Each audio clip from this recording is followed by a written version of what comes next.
বিশ্ববিদ্যালয় বন্ধ থাকলেও ছুটির দিনে হলকেন্দ্রিক প্রচারণায় মুখর ঢাকা বিশ্ববিদ্যালয় ক্যাম্পাস। ডাকসু নির্বাচনে অংশ নেয়া প্রার্থীরা হলে গিয়ে গণসংযোগ করেছেন। শিক্ষার্থীদের সাথে কুশল বিনিময় করে নিজেদের অঙ্গীকার তুলে ধরেন তারা।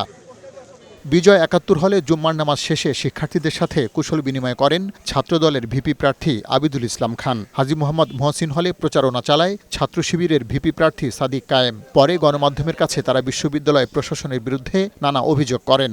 ঢাকা বিশ্ববিদ্যালয়ের যে পেজগুলো সম্পর্কে আমরা অভিযোগ দিয়ে আসছি, যেগুলোতে অনবরত মিস ইনফরমেশন, ডিসইনফরমেশন ছড়িয়ে বিভিন্ন প্রার্থীদের সম্পর্কে প্রপাগান্ডা ছড়ানো হচ্ছে, এই সম্পর্কে যে অভিযোগ দিয়ে এসেছি সেটা সম্পর্কে এখনও কোনো সুরাহা আমরা পাইনি।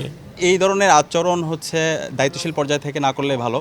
আমাদের বিষয় হচ্ছে যারা এই ধরনের আচরণ করছে স্পেসিফিক তাদের নাম বলেন, তাদের বিরুদ্ধে অভিযোগ করেন। বিশ্ববিদ্যালয় প্রশাসন আছে। বৈষম্য বিরোধী শিক্ষার্থী সংসদ প্যানেলের ভিপি প্রার্থী আব্দুল কাদের সহযোদ্ধাদের নিয়ে লিফলেট বিতরণ করেন। এদিন প্রচারণা চালান অন্যান্য জোট এবং স্বতন্ত্র প্রার্থীরা। তারাও প্রশাসনের সমন্বয়হীন ও একপাক্ষিক আচরণের অভিযোগ করেন। এটা আসলে স্ক্যাম। এখানে ভোটার টার্নআউট লো রেখে নির্দিষ্ট কিছু গোষ্ঠীকে জিতায় নিয়ে আসার চেষ্টা হচ্ছে।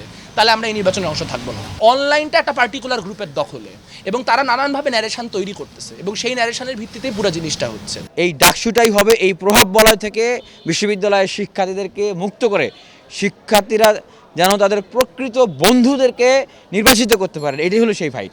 আমরা যারা প্রার্থী আছে তাদের সকলের সবচেয়ে প্রায়োরিটি জায়গা হচ্ছে আগের ভোটারের তার সুযোগ সুবিধার বিষয়টা। বারবার করে বলে আসতেছে স্যার আপনারা একটা অবসান করেন, কিন্তু আমরা এখন পর্যন্ত কোনো দৃশ্যমান পদক্ষেপ দেখতে পাই নাই।